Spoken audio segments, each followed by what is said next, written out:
Para mitra sadaya di bagian ke bagian di episode ke episode di karaosnya terang-terang bagian ke-50 genep we carios naon cenah Mang Jaya kasarung kasayang maung.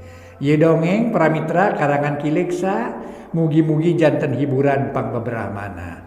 Kawargi-wargi Mang Jaya ngaturkeun nuhun mugi-mugi urang salamina dina ginanjar kawilujengan salamina kenging panangtayungan ti Allah Subhanahu wa taala amin ya rabbal alamin. Mangga nyangakeun kasarung kasayang maung karangan Kileksa dina bagian ka 50 genep.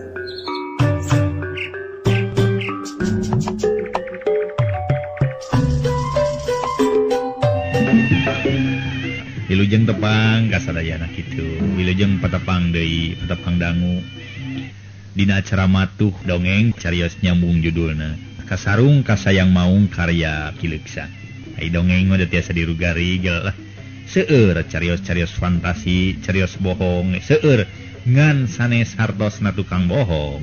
Mung ieu mah sakadar etang-etang ngabuberah manah kitu. Dongeng urang lajengkeun sumangga wilujeng ngadangukeun. Rupi nama para wargi sadaya Mang Itok parantos gentos angoan teh namung teu aya sirahan aiku anjeunna mah teu karaos. Salajengna Prabu Malondra cumarita. Be cilaka atuh kitu mah. Ke. Sameme kaula nerangkeun leuwih jelas, coba anjeun ngaca heula. Tuh dina kaca parenti kaula ngeunteung. Buru-buru ngaragancang ka harti. Cek Prabu Malondra bari nunjuk ka hiji kamar anu aya kaca enteung nu kacida gedena. Mang Itok teu nyarita dijawab kitu mah kalayan teu talangke. Harita keneh Mang Itok init nyampeurkeun ka hiji kamar nu dituduhkeun ku Prabu Malondra. Memang para wargi sadaya, ku Prabu Malondra Mang Itok teu dianggap geus satata, hartina mah ampir sadarajat, nepi ka diwenangkeun asup ka kamar manehna sorangan. Kamar pribadi, kamar prive. Sanggeus tapi terus ngeunteung meuni taliti pisan. Barang breh kebeg Mang Itok ngarenyag satakar kebek. Bakatku kaget. Sabab ayeuna kaciri jelas pisan ku Mang Itok. Yen manehna teh teu make sirah, lang Mang Itok ngahulang meuni ngagateng. Bakatku anteng. Sanggeus rada lila ngahulengna, pok Mang Itok ngomong sorangan. Tetela aing teh teu make sirah geuning. Paingan batur carolohok bengong ka aing. Sugan aing menu barengong teh loba ting ngadahara pel bengong. Tetela aing meureun yeuh. Sumer bengong teh. Ari sugan teh kataji ku gaginingan aing colohok teh deui. Ari pak teh teu make sirah. Waduh. Bibirang di kolong jatang yeuh. Mun kieu mah nya gedenya panjang. Tapi kumaha atulah. Cek Mang Itok lewas init ninggalkeun kaca terus diuk deui dina kursi urut tadi. Ari Prabu Malondra pok nanya ka Mang Itok. Kumaha kaharti ayeuna mah? Lamun can ngarti asa kacida teuing deui. Moal nya. Aya pamadegan aya tangtungan eueuh-uluan. Cek Prabu Malondra bari neuteup ka Mang Itok. Sanajan era ge pok Mang Itok ngajawab. Kahartos Gusti. Waduh, manawi teh sanes kieu kaayaanana awak abdi teh Gusti. Na kedah kumaha tu abdi teh eritos kieu. Dada teuing ngaraos isina saupami mimpin bala tentara teu nganggo sirah. Tulungan tu abdi teh Gusti, kedah kumaha yeuh? Cek Mang Itok bari culang cileung. Nempoan para ponggawa nu colohok bengong bakatku ngarasa kaget. Ari Prabu Malondra kacida watireunana nempok kaayaan Mang Itok teh. Sanggeus mikir sakedeung pok Prabu Malondra nyarita. Itok, ieu perkara rada susah mikiranana. Lantaran gumantung kana pamahanan ti kulawarga anjeun nu ditinggalkeun di lembur anjeun bareto. Ari nu sadi sabab aya dua kemungkinan. Kahiji nu dikirimkeun ku kulawarga anjeun ka dieu teh memang kurang alias teu jejeg. Ari kaduana bisa bae penjaga gudang ngalakukeun hiji kasalahan. Contohna sirah anjeun nu dikirimkeun ka dieu dijual ka tukang loak ku penjaga gudang. Atawa dicokot ku tukang ngakutan meureun. Jadi tirituna mah jejeg barang nepi ka dieu jadi kurang, eta oge bisa. Lantaran ai kahirupan teh sarua bisa itu. Tah, pikeunyangan kasalahan kudu dipariksa hiji-hiji ayeuna keneh. Nurek dipariksa pangheulana nyaeta bangsa pagawe-pagawe nu aya di wewengkon. Nyatana di kerajaan Siluman Maung. Kahiji si penjaga gudang. Lamun penjaga gudang teu rumaksa, hartina mah ngaruksa kapaksa anjeun sorangan kudu neangan ka lembur anjeun. Kitu we heula ieu namanya. Kumaha ka harti kira-kirana? Cek Prabu Malonra nerangkeun perkara sirah Mang Itok nu eueuh. Mang Itok barang dikitukeun teh ngahulang saenang-enang. Teu lila manehna nyarita, kahartos pome kitu mah Gusti Ratu. Mangga abdi bade ngiringan we kana pangarsa Gusti Ratu. Nanging saupami di dieu parantos yakin teu kapendak tangtos disim abdi bade wangsul deui ka Cianjuang kanggo malurus sirah abdi. Cek Mang Itok bangun handeueul naker. Heueuh syukur. Syukur ari ka harti mah euy. Lengser. Coba si penjaga gudang teh ka dieu. Picakeun aya penting kitu. Cek Prabu Malonra bari ngareret kanu disebut si Lengser teh. Pok si Lengser ngajawab. Dauh timbalan semua Kangjeng Gusti. Cek si Lengser bari cadok. Nyemah terus ngesod mundur ngajauhan Prabu Malonra. Sanggeus jung nangtung terus ngaleos ngajugjug ka gudang urut Mang Itok nyokot pakaian. Salila Lengser init di karaton taya nu nyarita jiga nu beak piomongeun.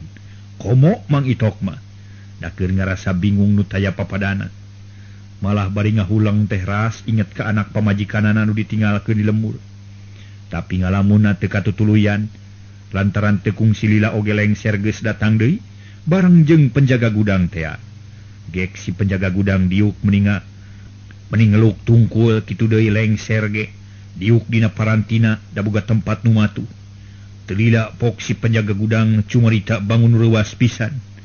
Reuwas taya papadana diangkir ku Kangjeng Gusti atuh puguh we sanu teu reuwas.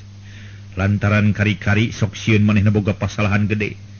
Santeuna wae dina ngon-ngoning mancen tugas teh loba kasalahan. Soak lamun heug manehna kudu ditibanan hukuman lantaran manehna boga kasalahan anu kacida badagna. Salajengna eta penjaga gudang teh tuluy cumarita bari cadoknya mah. Sumangga Gusti Ratu. Jisim abdi nyangakeun sebuah pangabaktos. Mugi akatampi kalina tieta.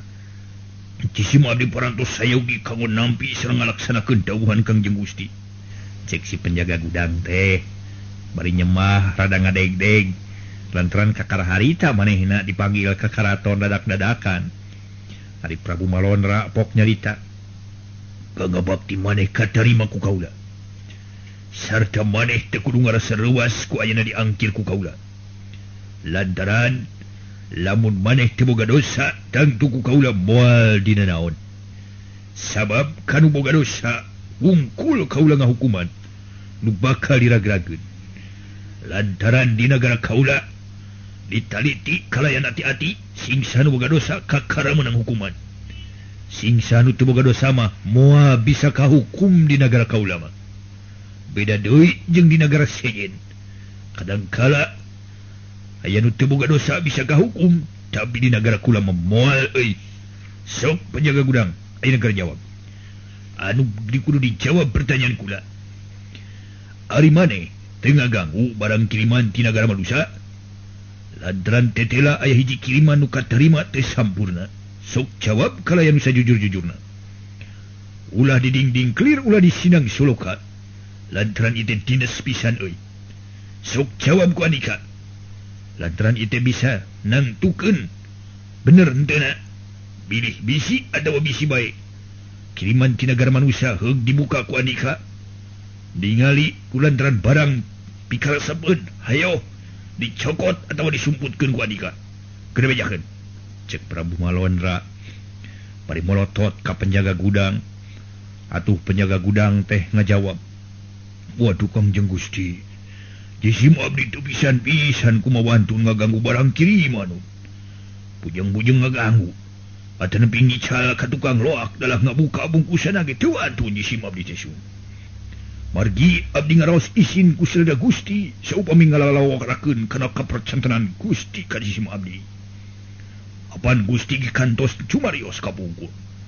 Nalika jisim abdi ditibanan kedah hartos nama ngeman tugas minang ke kapal gudang nyaita abdi ku Gusti Ratu teh dibabarin cariosan yen kudu bisa miara kepercayaan da ieu nu salaramina dipiara dipusti-pusti cek paripaosna dielus-elus lir boga manuk japati kieu Gusti saja biti kitu isim abdi teh parantos puluhan tahun ngajagi gudang numutkeun emutan isim abdi mah keun kalepatan Gusti cek si penjaga gudang bari acong-acongannya mah bakatku hayang dipercaya lantaran memang bener oge para mitra manehna teh teu ngalakukeun korupsi seeutik-eutik acan malah manehna teh hiji pagawe nu geus meunang penghargaan ti ratuna ku kajujuranana meureun lamun di nagara urang mah iteh pagawe teladan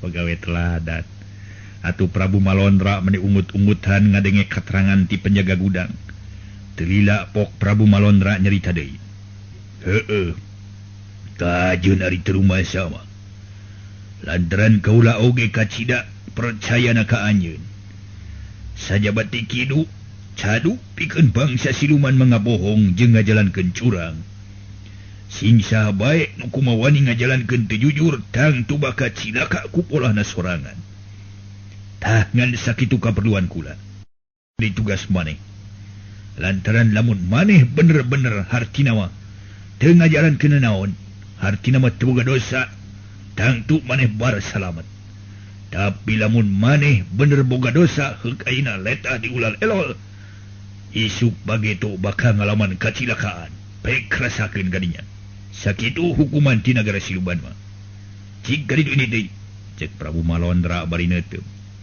nyuk sumanga Kangjeng Gusti cek si penjaga gudang bari terus nyembah heula geus nyembah tuluy ngesod munur lalaunan teu beda jeung kalakuan mamang lengser sanggeus penjaga gudang indit pok Prabu Malondra nyarita deui ka Mang Itok nu keur ngahulang bakat ku bingung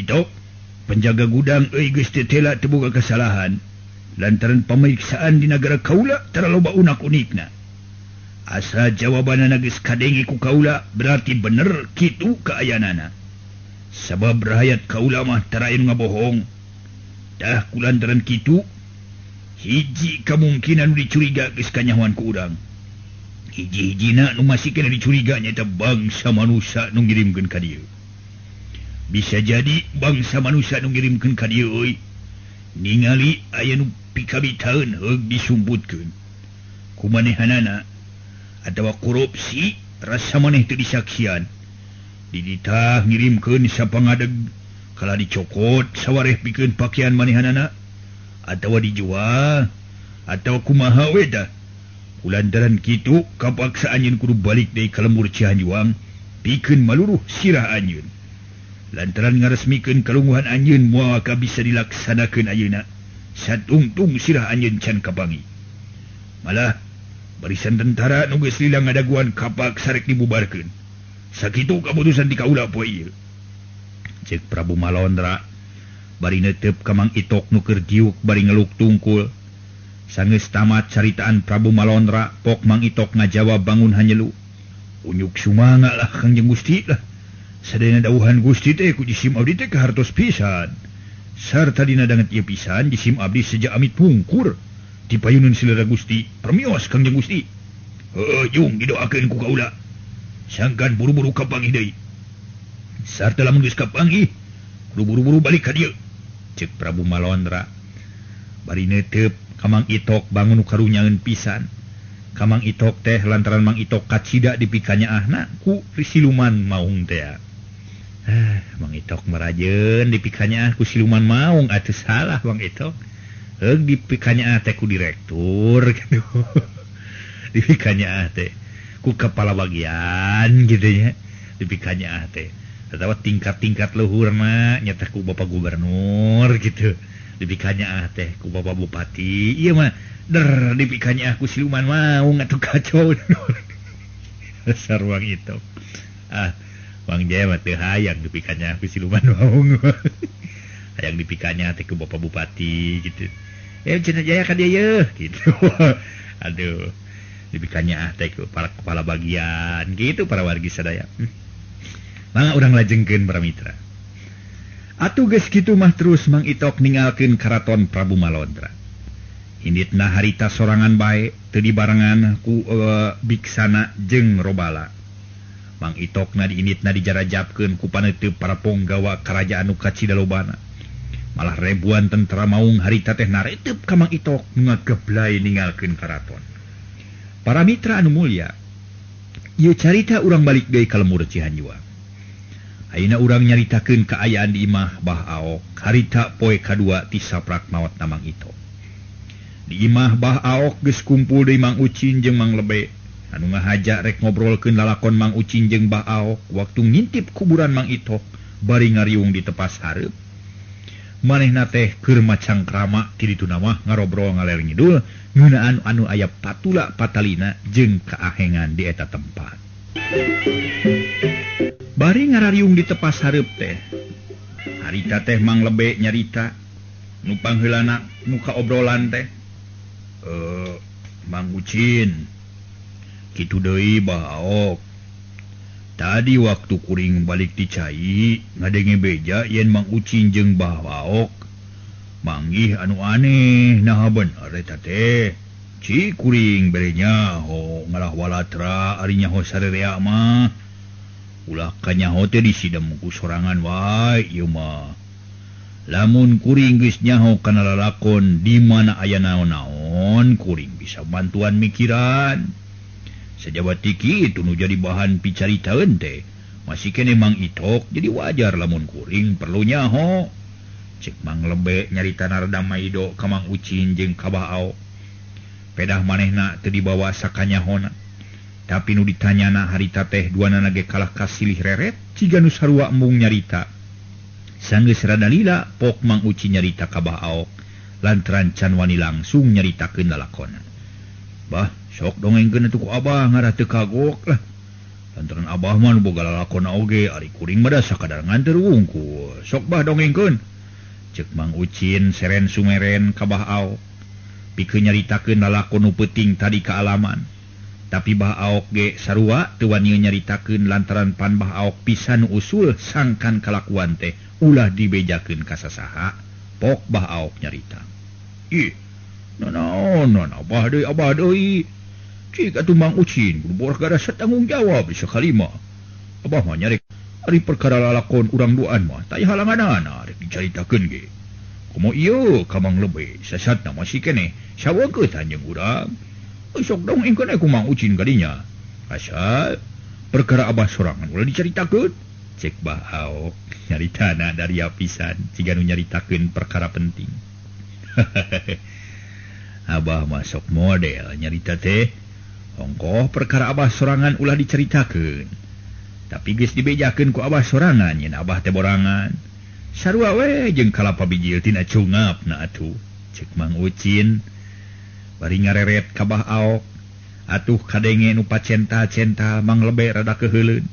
Lantaran pertanyaan manehna can aya nu ngajawab. Pok Mang Lebe nyarita. Ih, ku eueuh nu sahulu nya.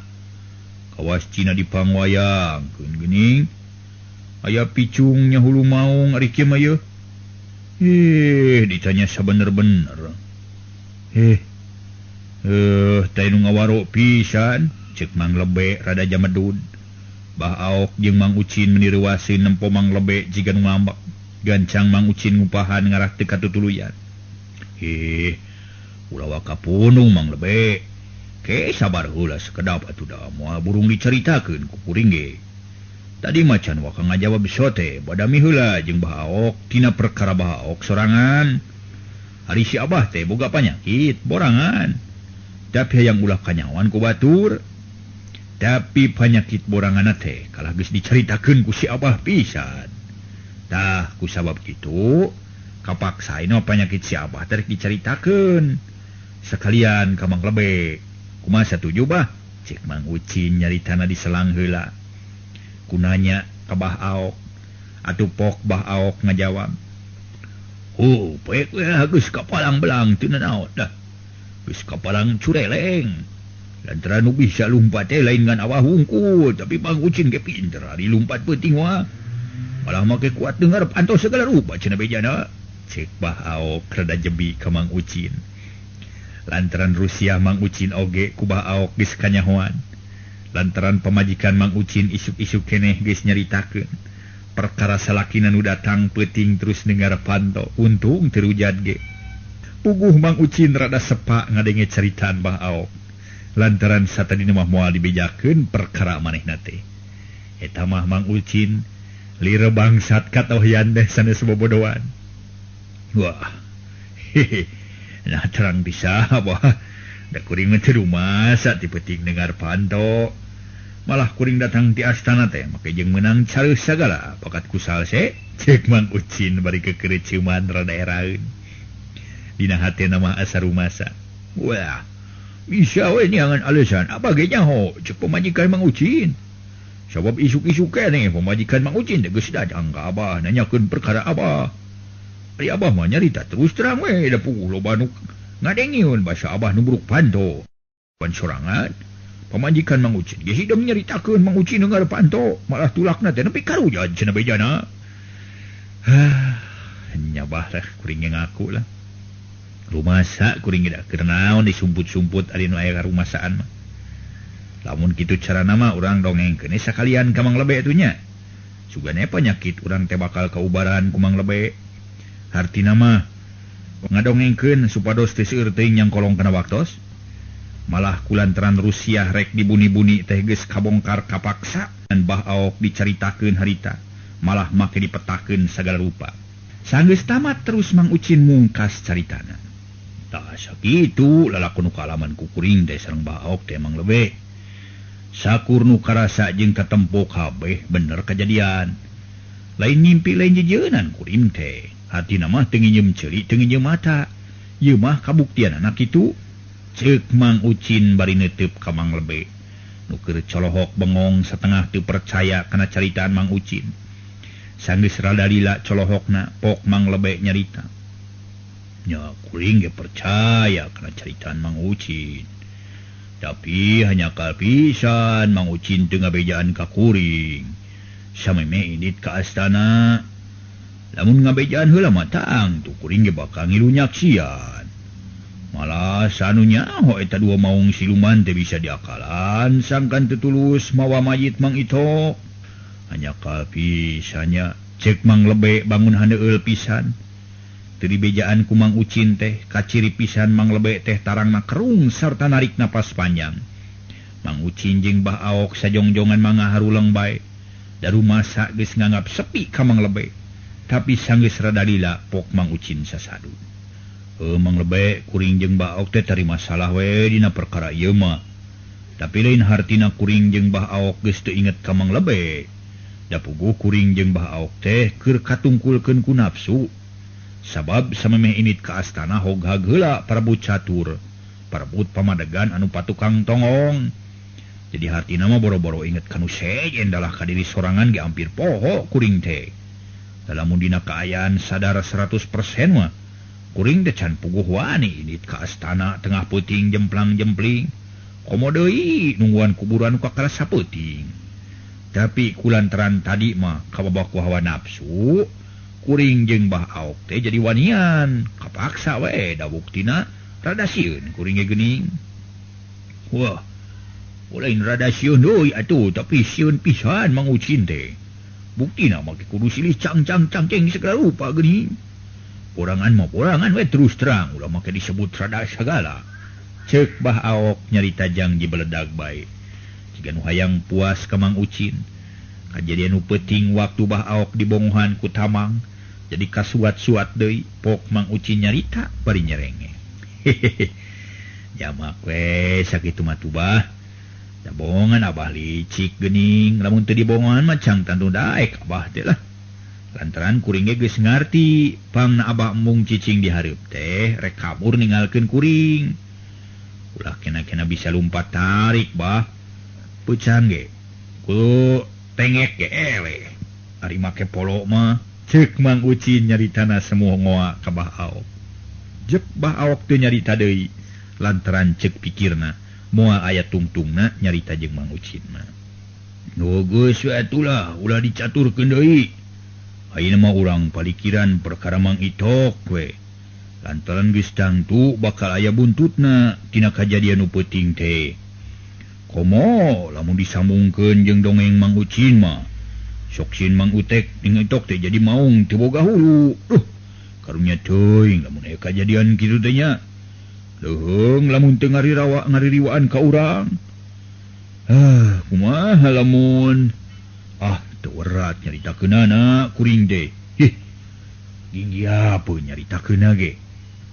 Ginggiapeun bareto ceuk Mang Lebe bari ngabiri-gidig siga nu sieun. Ningali nu ngabiri-gidig nyaeta Mang Lebe teh atuh Mang Ucin harita teh tuluy nyarita deui. Nya kudu kumaha tuh urang teh Mang Lebe. Mangkaning nu ngabagikeun teh kuring harita teh. Kumaha lamun nagih ka kuring Mang Itok teh nya. Kuring mah. Naon teh eling tawan teu Mang Ucin. Ulah kitu mah tak keung abah teh. Mangkaning panyakit nu peuting can cager abah teh teh. Cek Bahaok bari ngusapan punukna. Kumaha tuh urang teh nya dipikir-pikir bet kawas lain kolot urang teh. Make kudu sieun kuno kitu. Geus ulah ting biri-gidig bae matak pugag kelakuan. Mending urang badami nu bener ngarah puguh sang hareupeunana. Engke we ngabiri-gidig mah lamun geus puguh diririwaan ari ayeuna mah panda acan. Ulah wakasieun urang teh. Abah mah talu kopek we masrahkeun ka Mang Ucin jeung ka Mang Lebe. Rek bule rek hideung cek paribasana rek dibelangkeun dicacag diwalang-walang disisik dikunyit-kunyit kumaha duaan we. Geus abah malah ulah ditanya deui persoalan nu kaditu mah keung abah teh puguh. Beuki kolot teh beuki namahan ka keung teh abah teh. Cek Bahaok.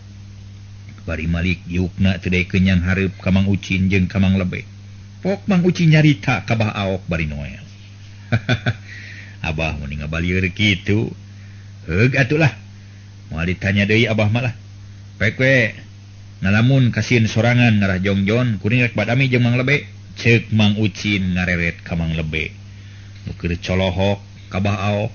Tapi Mang Lebe can nyarita deui kala ngahulang we jiga nu bingung rek ngomong. Pok Mang Ucin kapaksa ngilu ngahulang lantaran sarua Mang Ucin ge ngarasa bingung. Kumanehna teu kapikir kudu kumaha carana lamun rek ngabagiakeun datang naririwa. Sanggeus rada lila mikirna pok Mang Lebe nyarita. Mang Ucin, ayeuna mah kieu we nya. Perkara Mang Itok urang tungguan nepi ka peuting engke.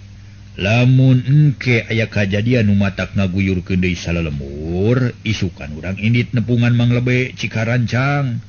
Tah kamanehna urang minta tulung sangkan dianteur ka imahna Aki Somad.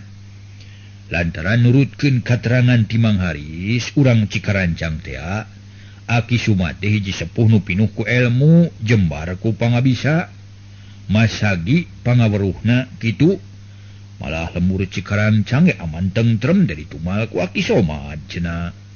Da lamun kitu satuju henteu Mang Ucin. Cek Mang Lebe bari neuteup ka Mang Ucin. Paromana ayeuna mah semu marah mai lantaran asa aya jalan pikeun mereskeun perkara Mang Itok. Tah bener. Bangsa siluman jeung jurig atawa setan kudu dilawan ku hiji aki-aki nu luhur elmuna. Lantaran lamun dilawan ku manusia kawas urang mah sok kapiheulan manten ku sieun. Jadi jampe pamake teh ngadak-ngadak poho deui kaburu ku sieun kitu tah. Eleh sima satuju pisan kuring Mang Lebe lah. Hayu dah urang adi ditu ka Cikarancang sarerea. Ulah sarerea atuh urang tiluan we jeung Bahaok. Lantaran lamun sarerea mah bisi nu disamahan loba teuing nyuguh suguhanna. Malah lamun Bahaok mungeun mah urang duaan we nu ini teh. Cek Mang Lebe bari ngareret ka Bahaok. Nu masih keneh nukangan kaduaan.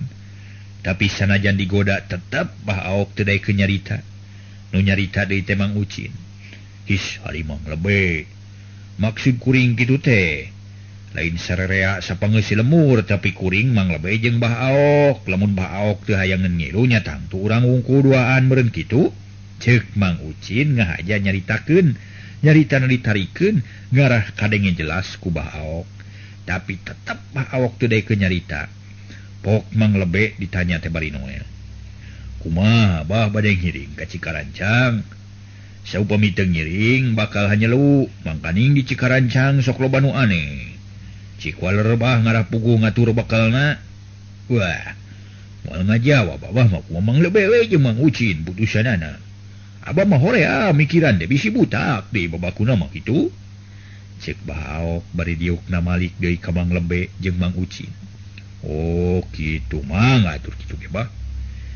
Enjingnya bahnya teu kedah ngiring ka Cikarancang. Margi teu kinten tebihna sajawi ti kitu saupami mios sadayana moal aya nu ngurus di dieu di mana aya bancang pakewuh kitu we kaputusannya mah jabahnya cek Mang Lebe mere hiji kaputusan ka Bahaok rada ngahuleng ngadenge kitu teh lantaran dina hatena mah hayang ngilu ka Cikarancang itung-itung piknik tapi kulantaran era ku kecap sorangan kapaksa Bahaok teh nurut. Oh nya geus mangrupa hiji kaputusan mah. Nya Abah teh narima pasti. Keuna Abah tanggung jawab pikeun nguruskeun kaayaan di lemur mah. Asa sing jalong-jon we neangan jalma nu bakal bisa nulungan ka urang. Ngan kade ulah nepi ka meuting di Cikarancang teh. Lantaran Abah teh sanggup ari kudu nyang hareupan penting sasoranganan mah. Bisi aya wariri lah nganyang ka imah Abah pan sieun Abah teh ku wariri teh. Jeung kade ulah ponya yang balik ti Karancang pamawakeun bako Abah teh. Mengenah ya kira-kira keur ngarokok. Cek Bahaok bari rarat-reret ka Mang Ucin jeung ka Mang Lebe nu keur nyerengeh seuri. Abah mah bako wae kudu ini ka Cikarancang dikuring ge loba tuh bako sebul mah Pak. Wah, bako sebul mah keur naon balina ge. Kalau kematak batuk di rokona oge. Ayo, dikilinting-kilinting make daun kawung. Daun kawung kolobot. Sakandel-kandel bakona ari diseusup ari jagoh batuk hayang bako nu ngeunah beja di Cikarancang mah loba bako ngeunah cenah.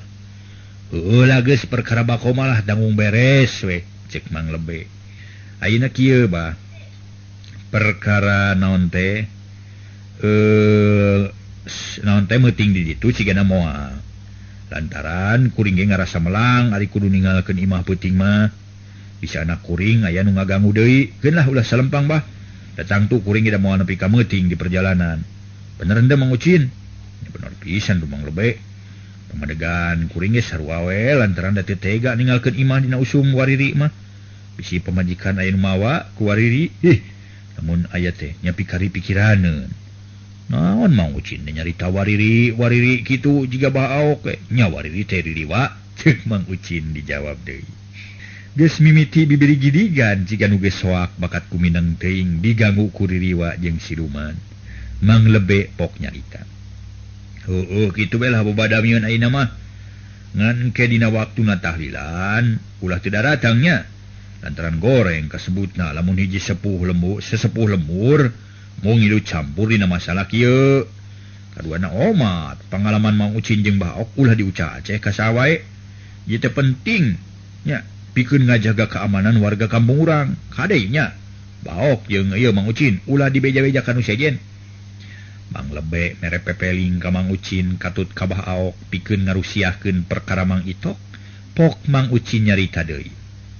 Mangga. Sagala rupa cariosan Mang Lebe ku kuring jeung Bahaok pasti bakal diperhatikeun. Dina waktu tahlilan pasti bakal datang lamun taya halangan mah. Atuh perkara Mang Itok tang tu moal dicaritakeun ka sahabae oge. Nu perlu nyahotengan kuring jeung Bahaok katut Mang Lebe. Kumaha Bahaok satuju lamun kitu? Oh, satuju lah Abah ge. Da Abah ge can nyaritakeun ka sing sahabae perkara Mang Itok teh. Nyaritakeun ka batur sote Abah mah. Perkara ditanya ku ririwa, ceuk Bahaok bari ngareret ka Mang Ucin. Dina hatena Bahaok masih keneh keheuleun ku Mang Ucin. Nya nuhun atuh Bah ari satuju mah. Kitu we nya Mang Lebe nya. Nya kitu we tuh. Ari geus siap malah. Ajeng balad kudu naon teh hartina mah sauyunan jeung ulah silih rengan di kawas ucing jeung anjing.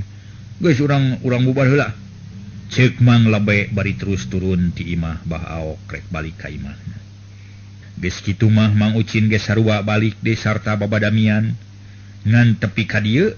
Ngan tinggal kari Bahaok keur sila ngajemprak di tepas. Gancangna carita para mitra. Waktu majuna gancang pisan.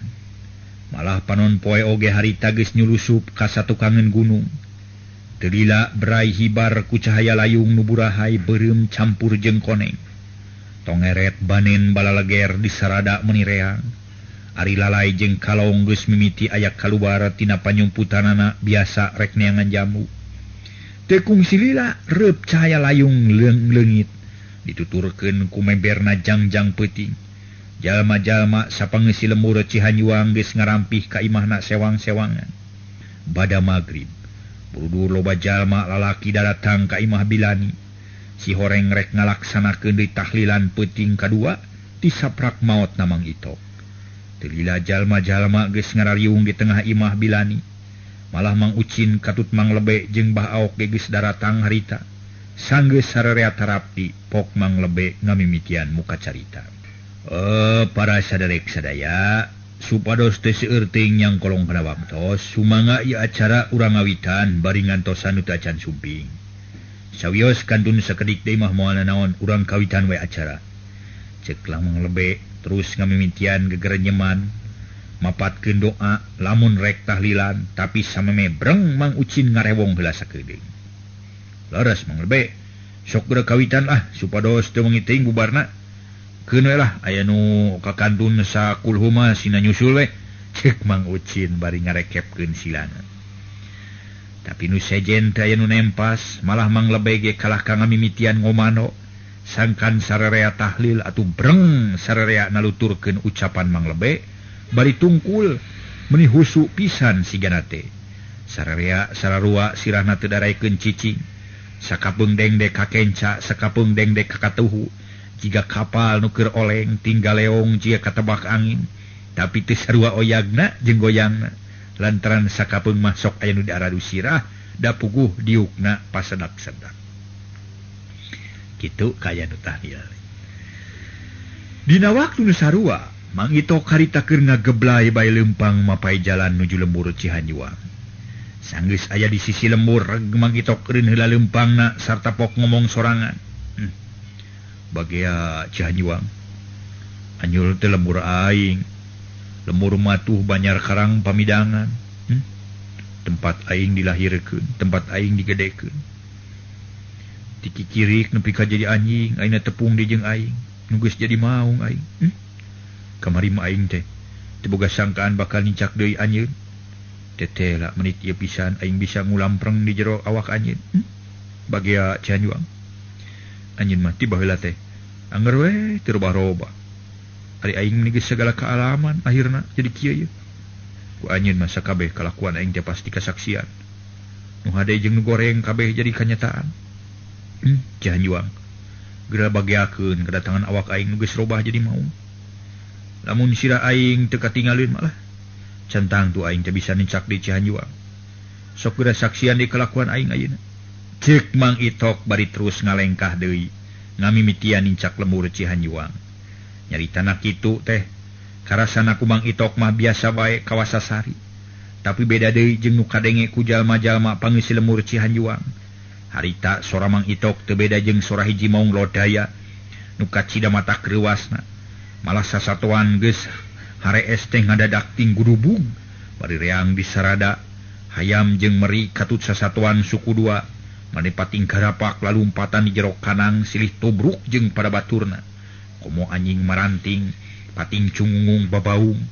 Sora Mang Itok ayeuna mah sakali ngagaur geus sanggup ngaguyurkeun sapangeus lembur. Malah hampir diunggal imah loba awewe nu beuting cererit. Bari kukurowokan nyalukan salakina nu keur ngariru tahlil di imah Bilani. Puguh kaayaan teh beuki rame lantaran ting cererit teh lain ngan manusia wungkul. Dalah sakabeh sasatoan nu bisa disada mah reang mata katorekan sedang nuker tahlilan mah kaayaanana teh sabalikna lantaran nu tadi rame ngagerenggang teh ngadadak jadi cempling cempe teu kadenge nu ngarenghap acan malah Mang Lebe ge daerah parna ti batur lantaran kaciri beungeut namani sepa panon bolotot teu ngiceup-ngiceup untuk norok tok kawas nu kabulusan teu eraeun ku gelar Lebe teh. Nya kitu deui Mang Ucin jeung Bah Aok meninga kibrig bakat ku sieun jeung soak lantaran maranehanana geus leuwih nyaho kana nganaon-naon nu bakal kajadian. Ahok harita para mitra sadaya nyarita bari ngadeg-deg. Mang Ucin.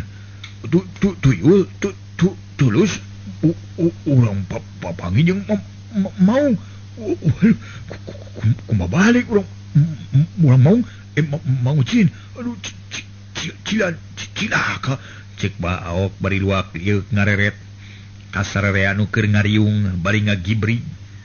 Nu diuk deukeut panto harita ting aresod pindah ka tengah imah. Tungtungna sarere hayang di tengah dasieun dirawel ku maung tina janela atawa panto. Bilani barang ngadenge sora maung ngagaur teh mending ngaranyuk bakat kureuwas. Tapi teu ngagibrig kawas nu sejen malah pok ngomong sorangan. Ai. Na make aya maung ieu nya. Sorana asa apal aing teh beuh. Buah-buah Kang Itok. Duh Gusti. Lamun nya teh kieu tada teuing aing wirangna. Ampun Gusti kedah kumaha atuh abdi teh. Cek Bilani bari ngusap beungeut ari nu sejen harita teh teu aya nu bisa nyarita. Maksakeun rek ngomong kalah wani walah wah weuleuh kawas nu ketinggang ku eureub-eureub. Tungtungna kalah ngagarulung bae di tengah imah bari ngadeg-deg. Sora huntu nu roktok rame bakat ku loba. Siga sora orkes na roktok di saradaun tuh. Aduh, kacau. Yuk para mitra. Ari Mang Itok. Harita teges aya di buruan imah Bilani. Sanggeus kukurilingan sakedeung terus Mang Itok nangtung di hareupeun panto. Ari ceuk rarasaan mah Mang Itok teh boga keneh sora nu kawas bareto. Pok Mang Itok uluk salam kanu araya di jero imah. Punten, Lani. Aya di imah maneh? Ingsa eta teh, keur ngarariung di tengah imah teh. Buka panto Lani. Ceuk Mang Itok bari ngetrokan panto. Tapi kadengena nu di jero imah mah mending ngagaur sora Mang Itok teh. Mangkaning kadengena seukeut pisan bari ngoetan panto. Cerit nu di jero imah tingkot seak ampir bareng. Mau.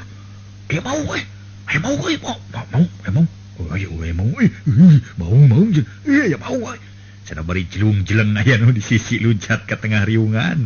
Purulu katinggang katincak sirah seuting cerungkel bari ngakero tarik pisan. Aduh, ulah dicak ulu aing seuy duh. Aduh, aing meniri ulu ya. Sia mah udah aing sieun atuh. Nah sia tuh naon itu make dira. Jeung warawitrat. Pas sedak-sedak di imah Mang Itok. Bra-bru nu katincak sirahna nyeuh kana palupu. Ari nu aya di sisi teu malire kanu ngagoak anggar celung-celeng laluncatan ka tengah imah, ka tengah riungan baring ihan maneh. Mending ngucur ka batur di bawah luncat mah. Malah loba nu kakecretan sungut sagarupa. Da bugu hayang ngagero tarik kalakat salawak teu soraan. Kaya di mah Bilani. Muni bulan. Kudu ngagarulung pada hayang di tengah. Ari nu geus cicing di tengah lain teh. Untung tapi kalah kabuntung lantaran katingangan kudu luncat mung di sisi teh. Mang Itok perang ngadenge di jero imah teh rame. Kacida ngerasa kagetna pok nyarita jeroning hatena. Hayaena kala kating gurubug bari ngocea kadengina. Sur aing teh jeung na di imah. Aing bet loba manusia ieu. Boboa keur tahlil batur aing deui nya. Tapi sanu pae nya. Boboa anak aing nu pamajikan aing pae kaleleban ku aing nya. Karunya teuing lamun nya teu nempi ka pae kaleban ku aing. Coba disampeurkeun ngarasa kalian bisa tepung jeung Mang Ucin. Atawa baal lantaran pasti rayang ilung ngariung jiga nate ceuk gentos satena Mang Itok terus nyurungkeun panto lalaunan reket bray panto muka kalacat Mang Itok unggah bari nyarita. Para mitra sadaya dasar dongeng ulah naroskeun. Nah acan Mang Itok luan mah bisa ngagaur ngaranna ge dongeng berwargi ulah nyere ulah naroskeun deui mah dongeng bohong atuh asa teh kabina-bina teh. Lamun nya aya huluan bisa ngagaur gitu. Enggak urang teraskeun deui. Waktos na CF Pramitra sadaya.